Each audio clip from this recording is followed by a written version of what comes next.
Voilà, frères et sœurs, aujourd'hui j'ai intitulé ce message « Comment naissent et meurent les légendes ». Voilà, comment naissent et meurent les légendes. Et en fait, je vais articuler cette prédication autour de 2 points. Premier point, comment elles naissent. Et deuxième point, comment elles meurent. Voilà, aussi simple que ça. Alors en fait, ce titre un peu provoque, un peu mystérieux aussi, pour dire qu'en fait, on vit avec plein de légendes, en vrai. L'humanité a toujours vécu avec plein de légendes, de différentes manières. Et quand on regarde dans le Larousse, j'ai perdu ma définition, non, elle est là. Quand on regarde dans le Larousse, on voit la définition de légende, on voit récit à caractère merveilleux où les faits historiques sont transformés par l'imagination populaire ou l'invention poétique. Un peu plus loin, on peut voir représentation embellie de la vie, des exploits de quelqu'un et qui se conservent dans la mémoire collective. Et en fait, alors je trouve que cette définition, elle est intéressante, mais il me semble qu'elle n'est pas totalement complète. Et en fait, j'aimerais bien voir ça avec vous, parce que je crois qu'il y a des manières de se créer des légendes. Il y a une première manière, c'est les légendes qui donnent une certaine vision de l'humanité. Vous savez, la légende, en fait, je crois que c'est quelque chose qui naît parce qu'on cherche tous un sens à notre vie, n'est-ce pas ? Je pense que l'humanité a perdu ce sens premier que Dieu a mis vraiment au fin fond d'entre nous, et que quelque part, pendant toute notre vie, on cherche en fait. Toutes les cultures cherchent, on est d'accord avec ça. Du fin fond de la Papouasie jusqu'au nord, complètement, on cherche un sens, on cherche. Et en fait, les légendes, c'est une sorte de manifestation de cette recherche. Et souvent, on cherche à une sorte d'idéal de l'humanité. Donc ça, c'est la première des choses. Donc il y a le fait que les légendes donnent une vision de l'humanité. Et puis il y a une deuxième dimension de la légende, à mon avis. Et c'est une légende aussi que j'aimerais vraiment explorer avec vous, c'est la légende cache-misère. La légende cache-misère, c'est-à-dire une légende qui va venir, un peu comme c'est dit dans le Larousse, qui va venir embellir. Parce que quand on a besoin d'embellir, c'est qu'en fait, à la base, il y a un truc qui n'est pas si beau que ça, n'est-ce pas ? En fait, la légende cache-misère, c'est un truc qu'on invente ou qu'on poétise pour le rendre plus supportable, pour le rendre plus vivable. Mais parfois, ça peut aller très très loin dans le déni. Donc c'est ce qu'on va voir. Alors, pour illustrer ça, en fait, c'est pas pour illustrer ça, en fait, ce qui m'est venu comme texte, en fait, il y en avait 2. Il y avait mais un qu'on connaît déjà très très bien, c'est pour ça que je ne l'ai pas repris, c'est ce moment, vous savez, où le peuple d'Israël sort d'Égypte à la suite de Moïse, suite à une réponse divine à ses prières. Donc le peuple d'Israël sort d'Égypte, et il y a un moment quand même où il y a des épreuves, où il y a la faim, où il y a une lassitude de la manne, bref, on commence à tourner en rond, on commence à se rebeller contre Dieu, on commence à se rebeller contre Moïse, et on commence à regarder en arrière. On commence à considérer différemment ce qui était avant un sujet de plainte auprès du Seigneur. Sauve-nous de cette Égypte. Sauve-nous de cette Égypte qui nous maltraite, qui ne nous considère pas dans notre dignité d'humain, qui veut écraser notre peuple, qui nous esclavagise. Et bien tout d'un coup, c'est « Ah, mais en Égypte, il y avait quand même des super concombres, des super légumes, de la viande, des tas de choses. On mangeait quand même super bien, on était confortable. Ils prenaient soin de nous, finalement. » Voilà, ça c'est une légende. Ça c'est une légende cache-misère, typiquement. Mais là, j'ai choisi un autre texte pour aujourd'hui. J'ai choisi ce moment où le jugement de Dieu s'abat sur Sodome et Gomorrhe. Vous connaissez ce texte, hein ? Le monde entier connaît ce texte et l'interprète de diverses manières. Et il y a énormément de choses à dire sur ce texte. Moi, je voudrais qu'on se focalise sur ce moment où en fait, il y a les anges de Dieu disent à Lot, qui est le seul juste, en fait, pas peut-être, qui est le seul juste de cet endroit, il lui dit, bon, maintenant, prends ta famille et dégage, parce que là, ça va barder. Là, il va y avoir le jugement va s'abattre, sortez de la ville, quittez ce lieu. Et puis, il leur donne, ces 2 anges donnent une consigne. Et puis, vous savez, ce texte est célèbre parce que la consigne qu'il donne, on va le lire après, pour avoir bien rafraîchi ça de manière rafraîchie, les anges leur disent « Ne vous retournez pas ». Et ce texte est célèbre parce qu'à la fin, vous savez, il y en a une qui se retourne. Alors on va lire ensemble. Donc en Genèse 19, versets 15 à 26. Ah bah non. On a vu, zut, le suspense est mort. Tout le monde sait que c'est la femme de Lot maintenant. En fait, normalement, il y a les versets 15 avant, ou est-ce que j'ai mal... Alors, c'est pas grave, si tu peux les mettre. C'est un verset de 15 à 26. C'est peut-être moi, j'ai peut-être fait une erreur quand j'ai repris le texte.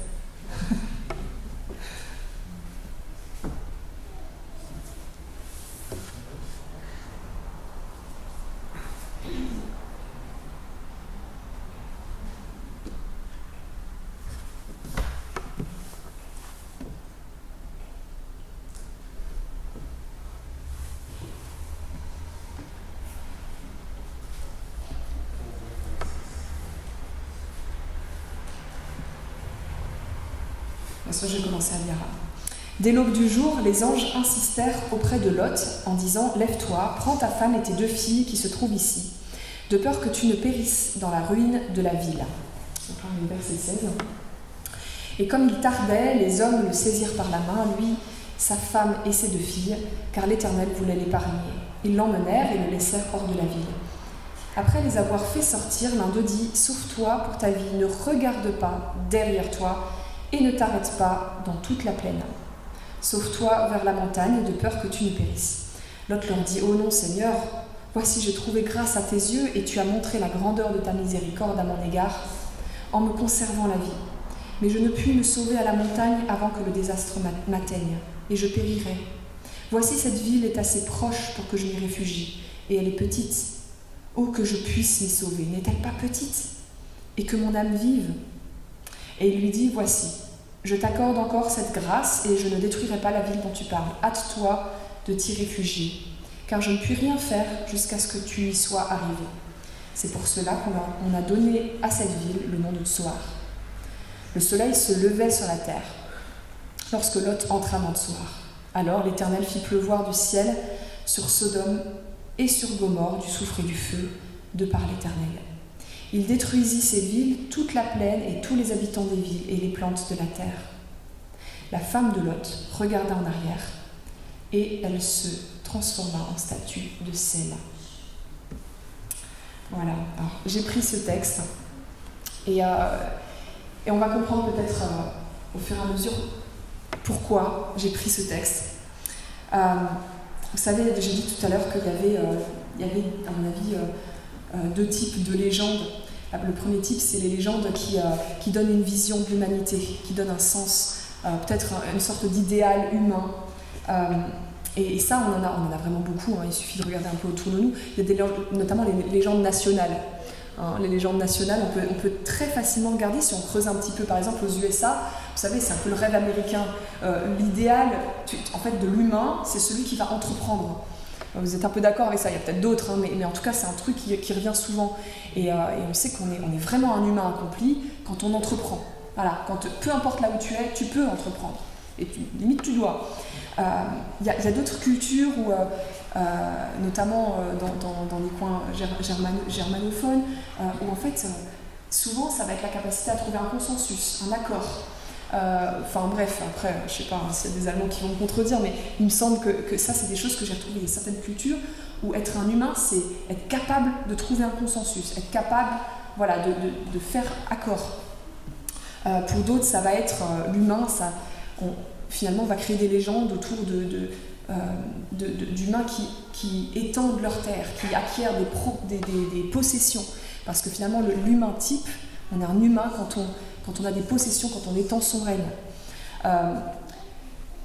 Sodome et Gomorrhe, a priori, je dirais que la légende de l'humanité, là-bas, je pense que là-bas, on devait être un humain quand on avait exploré toutes les limites de la sexualité et de la violence, en fait. Je pense qu'on était à un stade de la culture où finalement l'humain, c'était celui... pour ceux qui ont les références, c'est un peu Orange Mécanique. Voilà, c'est nos limites, en fait. Donc l'humain, c'est celui qui va explorer toutes les sphères de la sexualité et de la violence. Et c'est pour ça que Dieu était profondément en volonté de rétablir comment lui il voit l'humain et de juger cette culture-là. Et par exemple en France, je dirais quand même qu'une des légendes, c'est quand même l'humain sans Dieu. Le sens qu'on donne à l'humanité, c'est tuer un humain quand tu t'es affranchi. N'est-ce pas? Vous êtes d'accord avec moi ou pas? Quand tu t'es affranchi, quand tu es libre, quand tu as manifesté que tu n'as pas besoin d'une transcendance pour être qui tu es. Et ça, c'est très très fort dans notre culture. Alors, dans certains côtés, voilà, y a l'idéal de liberté, on va du coup plus persévérer à trouver son appel, etc., plutôt que tout ce que les familles, les cultures peuvent dire sur nous. Ça a des côtés positifs, mais globalement, il y a quand même derrière ce côté « je veux m'affranchir ». Et donc ça, c'est les légendes qui donnent une sorte de vision de l'humanité. Et en France, par exemple, on peut donner un exemple très simple, c'est que même certains passages de l'histoire sont parfois relus ou réinterprétés dans un sens où on va pouvoir valoriser cette vision de l'humain-là, celui qui s'affranchit, celui qui n'a pas besoin de Dieu, et où on va laisser de côté tout ce qui est finalement tout ce qui dans la culture française vient du christianisme, vient de Jésus, vient de Dieu tout simplement. Par exemple, cette semaine, il y a ma fille qui allait avec son papa au musée du Moyen-Âge. Et puis, Julien me disait qu'il était choqué, qu'il était assez surpris parce qu'il y avait une figure, c'était une moniale qui s'appelait Hildegarde de Bingen. Alors voilà, un petit peu d'histoire pour ceux qui... elle était vraiment connue pour être le prototype de la mystique chrétienne, celle qui passe des heures et des heures cloîtrée, c'est vraiment... c'est la mystique, quoi. Elle est prête à passer vraiment... et elle était connue pour ça. Et tout dans le musée était non pas focalisé sur cet aspect-là de sa vie, mais sur un autre aspect de sa vie qui était le fait qu'elle aimait beaucoup explorer les bienfaits que Dieu avait mis dans la création, notamment les plantes. Et du coup, quand on regardait comment elle était mise en valeur, cette femme, tout d'un coup, c'était plus une moniale, c'était plus une mystique chrétienne, c'était plus quelqu'un qui finalement cherchait sa sagesse d'en haut, mais c'était quelqu'un qui finalement avait une sagesse totalement humaine, totalement créationnelle, totalement naturaliste. C'était limite une sorcière, quoi. limite quelqu'un qui cherche des potions magiques dans la nature. Et tout était focalisé sur le côté purement humain, le fait que c'était sa sagesse à elle, et non pas quelque chose qui venait de sa quête chrétienne. Ça, c'est un exemple. Il y a d'autres exemples. Le docteur Mukwege, vous connaissez. Il est juste un peu pasteur quand même, le monsieur. Personne ne le sait, à part les chrétiens. Mais c'est impressionnant. Et il tire toute son inspiration pour eux. Donc c'est le slogan qui lui colle à la peau, c'est l'homme qui répare les femmes. Parce qu'en fait, c'est un médecin qui répare les femmes des sévices de la guerre. Et voilà, qui sont souvent liés au viol. Et puis, bref, aussi parfois l'excision. Enfin bref, des choses vraiment horribles. Et donc il s'est vraiment spécialisé là-dedans. Et en fait, il tire son inspiration de Dieu. Mais en fait, pour la culture environnante, on va occulter toute cette partie-là. Parce que finalement, ce qu'il faut mettre en valeur, c'est la sagesse humaine. C'est pas la sagesse qui vient de Dieu, c'est pas l'inspiration qui vient de Dieu. Vous voyez ce que je veux dire ?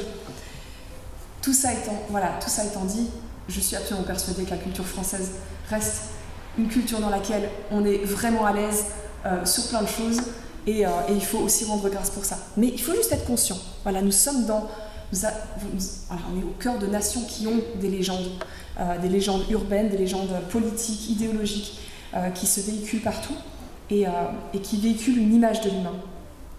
Donc ça c'est une première chose. Déjà, c'est important d'en avoir conscience. Il y a un autre type de légende dont je parlais tout à l'heure. C'est les légendes cache-misère.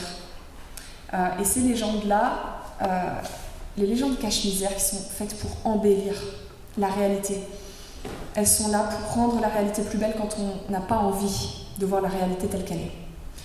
Quand on n'a pas envie de voir en face la réalité de ce qui se passe, en fait. Et là, ce qui est typique avec ce genre de légendes, c'est qu'elles peuvent être très personnelles.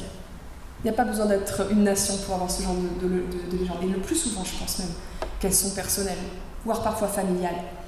Un petit exemple pour rigoler.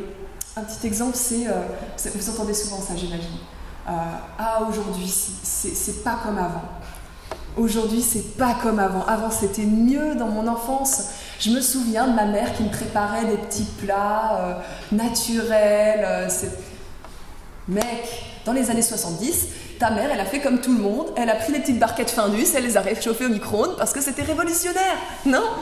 Bon, voilà. Vous savez, il y a ce genre de truc où je sais pas. Ah oui, les enfants sages. De mon époque, les enfants ils étaient vachement sages. Hein. Ou alors, au bled, ils sont super sages, hein, les gamins. Ils sont pas comme ici, là, à cette époque-là. Ils rebellent et tout, ils répondent à leurs parents. Non, à l'époque, ils étaient sages. S'ils se rebellaient, ils se prenaient une bonne torgnole, ils mangeaient pas pendant 24 heures, ça les calmait. Donc ça c'est... Voilà. Et... Ouais, il y a des légendes qui se créent comme ça. Et on peut se créer des légendes naturelles. Ça, c'est des légendes pour rire. Un peu plus sérieux et moins drôle. Moi, j'ai entendu combien de personnes me dire « J'ai eu une enfance heureuse ». Et moi, je sais qu'elles n'ont pas eu une enfance heureuse. Parmi des très proches à moi. Il y a cette capacité de, vous savez, de créer un mythe sur ce qu'on a vécu étant enfant et de dire ouais, j'étais chérie par mes parents, alors qu'en réalité, moi je sais que la mère de cette personne l'a rejeté pendant plusieurs mois après sa naissance, avant sa naissance, après sa naissance, parce que les autres le savent. Il y en a d'autres qui savent. Il y en a d'autres qui donnent une autre version. Et vous savez, ce genre de mythe, moi, vraiment, mon enfance, elle était dorée, ou vraiment, avant, je savais, j'avais des repères, etc., et puis maintenant, j'en ai plus. Et en fait, on se crée un truc.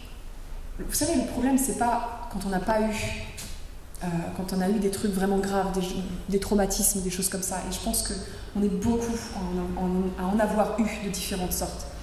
Le problème, c'est pas de s'imaginer ce que c'est, quand on n'a pas eu une enfance heureuse, de s'imaginer ce que c'est une enfance heureuse. Ça, je pense que c'est même une bonne chose. Le problème, c'est quand on prend ça pour la réalité. Quand on nie le fait que ce qu'on a vécu, on l'a vraiment vécu.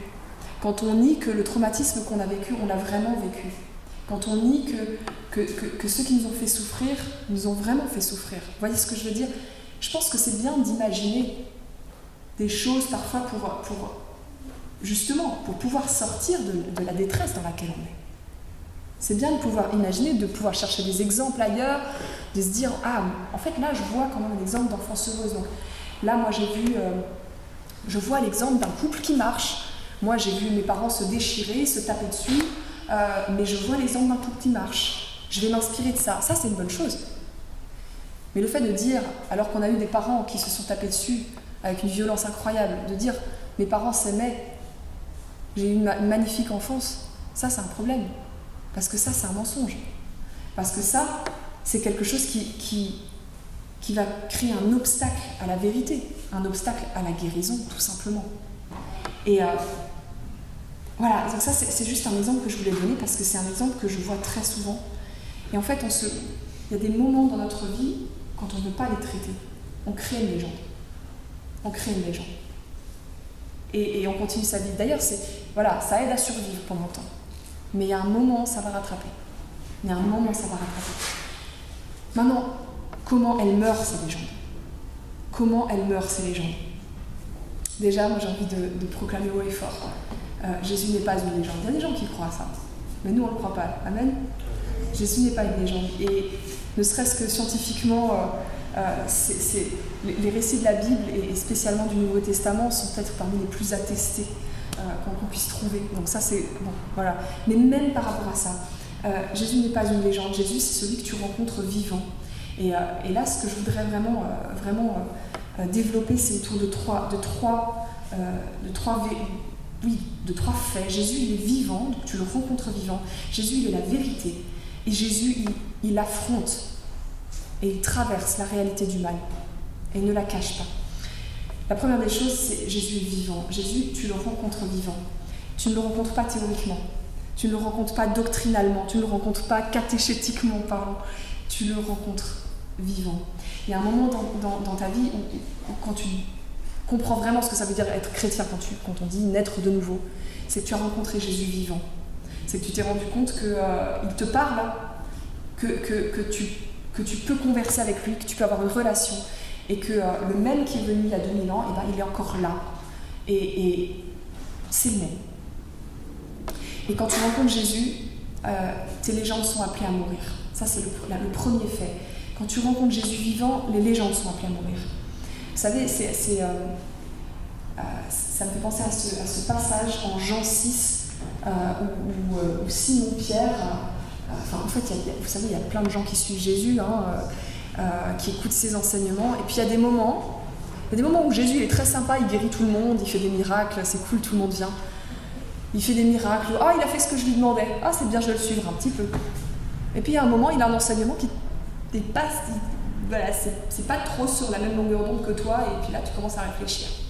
Puis là c'est typiquement ce genre de moment, et alors j'ai mis un verset, le premier verset c'est ce moment où Jésus prêche à la foule, et il y a des disciples autour de lui qui ont commencé à le suivre, parce que certaines choses l'ont convaincu chez Jésus, et commence à leur dire un truc hyper dur à comprendre, mais hyper choc, quoi. Et il leur dit: je suis le pain vivant descendu du ciel. Si quelqu'un mange de ce pain, il vivra éternellement. Et le pain que je donnerai, c'est mon corps que je donnerai pour la vie du monde. Le truc où en fait il dit: je suis le pain vivant.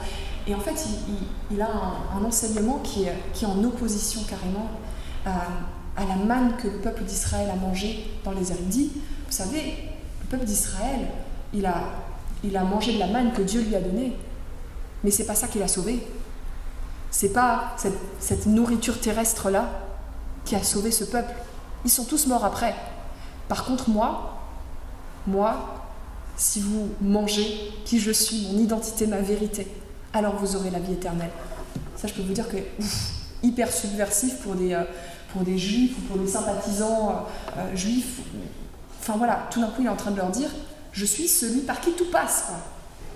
Je suis celui par qui tout passe. Et il y a plein de gens qui à ce moment-là quittent Jésus. Il y a des gens qui à ce moment-là partent parce qu'ils ne peuvent pas le supporter. Ils disent: tes paroles sont trop dures. Là, c'est pas possible. Ils ne le disent pas comme ça, mais genre, t'es taré, quoi. Non, ça, c'est pas pour moi. Moi, je suis venue pour être guérie de mon mal de pied, je suis venue pour être libérée de ma belle-mère, mais je ne suis pas venue pour ça. Non, mais... Et en fait, après, il y a quand même ce moment... Moi, je crois qu'il y a des moments qui sont durs, on va y venir après encore. Il y a des moments qui sont durs quand on suit Jésus, dans la confrontation avec la vérité, avec qui il est. Et pourtant, il y a Simon-Pierre, il dit ça, il dit: à qui irions-nous? Parce que Jésus pose la question à ceux qui restent, il leur dit: mais est-ce que vous ne voulez pas partir vous aussi? C'est juste après. Jésus dit alors aux 12: et vous, ne voulez-vous pas aussi vous en aller? Et Simon-Pierre répond: Seigneur, à qui irions-nous? Tu as les paroles de la vie éternelle. Et je pense que si vous êtes aujourd'hui dans cette conscience que vous avez rencontré Jésus vivant, eh bien, vous êtes dans cette même état d'esprit, je pense, que Simon-Pierre, qui, lui aussi, il est choqué. Lui aussi, il se rend compte que quand Jésus parle, à certains moments, il y a des trucs qu'il doit faire mourir en lui. Mais il est là et il dit: ok, c'est dur, mais tu as les paroles de la vie éternelle. À qui irions-nous? On n'a pas d'autre choix. Parce que quand tu rencontres Jésus, tu te rends compte qu'il n'y a aucun autre humain qui fait le poids devant lui. Toutes les légendes, elles fondent. Toutes les légendes qui te vendent je ne sais quoi, je ne sais quel humain parfait, elles fondent. Parce que là, tu as devant toi l'humain. Voici l'homme parfait. Voici l'homme que Dieu a envoyé pour ton salut. Et la deuxième des choses, c'est que Jésus est la vérité. Et Jésus te dit que la vérité remporte toutes les victoires. Il dit: je suis le chemin, la vérité et la vie. Et en fait, il ne fait pas de faux semblants. Il te dit que c'est par la vérité, et en traversant la vérité, que Dieu remporte la victoire. Ça veut dire qu'il n'y a rien que tu peux laisser dans l'ombre. Si tu laisses des choses dans l'ombre, tu ne fais que retarder l'œuvre divine. Si tu laisses des caches-misères dans ta vie, des légendes cache-misère, tu ne fais que retarder les choses. Le seul chemin, c'est la vérité. Et vous savez, pour beaucoup, Jésus s'est manifesté quand ils ont fait cette prière à Dieu Tout-Puissant. Ils ne savaient pas qui il était, mais ils ont dit « Ok, maintenant, Dieu, révèle-moi qui tu es vraiment. » Et souvent, c'est à ce moment-là que Jésus s'est révélé dans leur vie. J'ai beaucoup d'exemples autour de moi. Au café prière, on a des exemples de personnes qui ont prié comme ça. Ok, je sais qu'il y a un Dieu, mais t'es qui en fait vraiment? Quand les gens commencent à prier comme ça, Jésus se manifeste. Et il dit, il est la réponse. Tu as prié, tu voulais savoir qui était Dieu? Voilà, je suis là. Jésus est la réponse à cette question. Dieu Tout-Puissant, dis-moi qui tu es réellement. Jésus est la vérité et il n'y a pas d'autre chemin que la vérité. Donc ce qu'il te dit, accroche-toi à ça. Et la troisième des choses, le troisième des faits sur la manière dont meurent les légendes au contact de Jésus, Jésus nous donne l'exemple à travers ce fait incroyable, c'est qu'il affronte l'épreuve, il affronte la croix. La vie chrétienne affronte les épreuves. Elle ne met pas un couvercle dessus.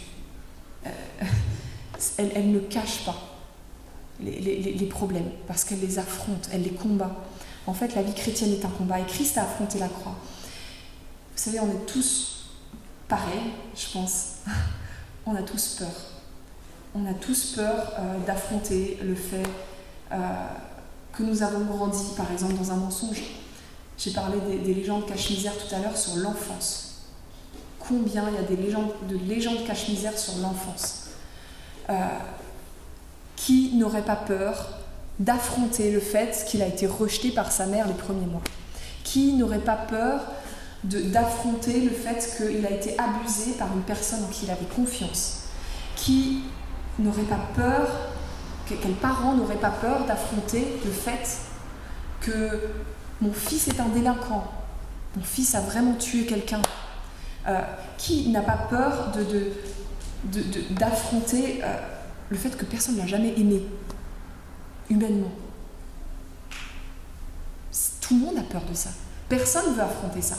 C'est normal de nier ce genre de choses parce qu'en fait, humainement, comment tu veux?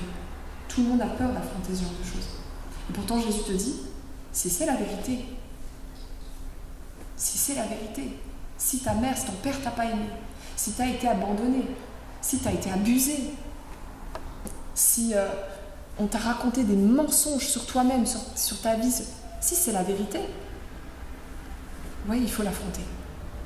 Il faut l'affronter parce que moi, je vais te donner le baume d'une autre vérité. Moi, je vais te donner le baume d'une autre vérité. Jésus, il affronte et traverse ce mal pour y apposer la vérité divine, en fait. Il est allé au cœur de la croix. C'est lui notre modèle. Pourtant, il a pleuré, il a sué du sang avant d'aller sur la croix. Mais il y est allé parce que c'était le seul chemin. Et nous, notre voie, c'est celle-ci aussi, la voie de la vérité.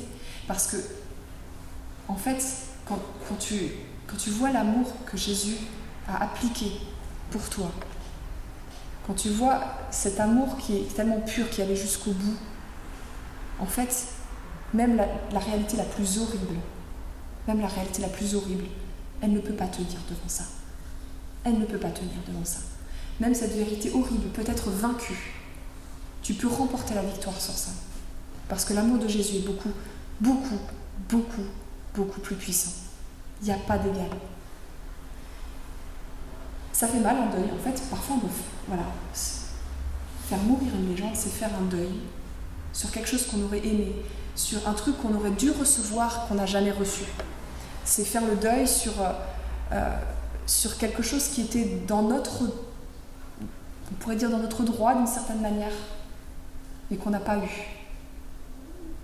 Mais on va le recevoir différemment à travers Dieu. Et c'est dur un deuil. Nos légendes, pourtant, méritent de mourir. Nos légendes méritent de mourir parce que ce qu'il y a derrière doit être affronté. Ce qu'il y a derrière, ça doit être détruit. Ça doit être détruit par le pouvoir de la croix.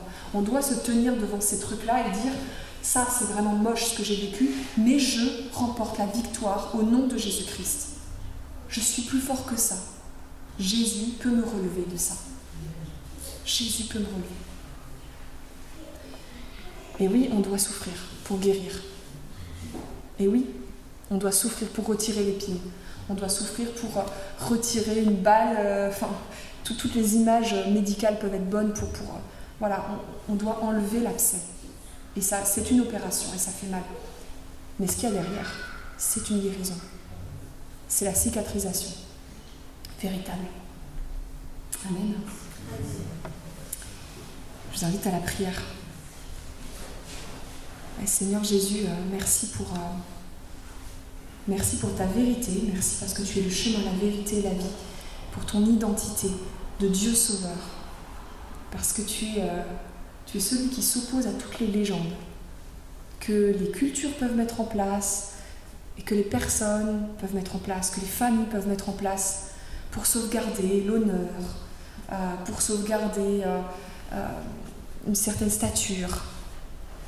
Toi, tu t'opposes à tout ça parce que tu sais que tout doit fondre, tout ce qui est inexact, tout ce qui est erroné doit fondre à la lumière de ta vérité. Tu es celui qui vient nous aider à confronter, à affronter, comme toi tu as affronté la croix. Tu es celui qui vient nous aider à définir l'espace dans lequel on ne doit plus se perdre et qu'on doit proclamer comme éteint. Tu es celui qui vient aussi nous aider à définir tout l'espace de la vie éternelle que tu nous offres. Tu viens nous élargir notre regard sur toutes ces étendues que nous pouvons explorer à partir du moment où nous avons accepté de faire le deuil sur toutes ces choses qui sont dures dans notre existence. Oui, Seigneur Jésus, à qui irions-nous? Tu as les paroles de la vie éternelle. Tu as les paroles de la vie et c'est toi que nous voulons suivre parce que tout simplement, nous sommes convaincus. Et nous voulons être convaincus encore demain et après-demain et tous les jours de notre vie. Nous voulons être convaincus que le bien suprême est en toi et uniquement en toi. Que rien de ce que nous pouvons créer comme mensonge ou comme légende ne pourra nous procurer un quelconque bien. Mais toi, même si ça doit passer par la souffrance, tu es notre bien suprême. Je te demande d'aider chacun ici et toutes les personnes en fait qui sont reliées à nous. Peut-être nous voyons des situations familiales, peut-être nous voyons des amis, peut-être nous voyons tout simplement dans notre propre cœur en ce moment. Nous voyons des choses que nous avions juste enfouies derrière une légende. Je te demande que tu viennes aider, que tu viennes aider à confronter, que tu viennes aider chacun ici à dire ok, maintenant j'enlève ce voile, je le dénonce comme faux et j'accepte la vérité de Christ et la victoire de Christ. Merci Seigneur. Amen.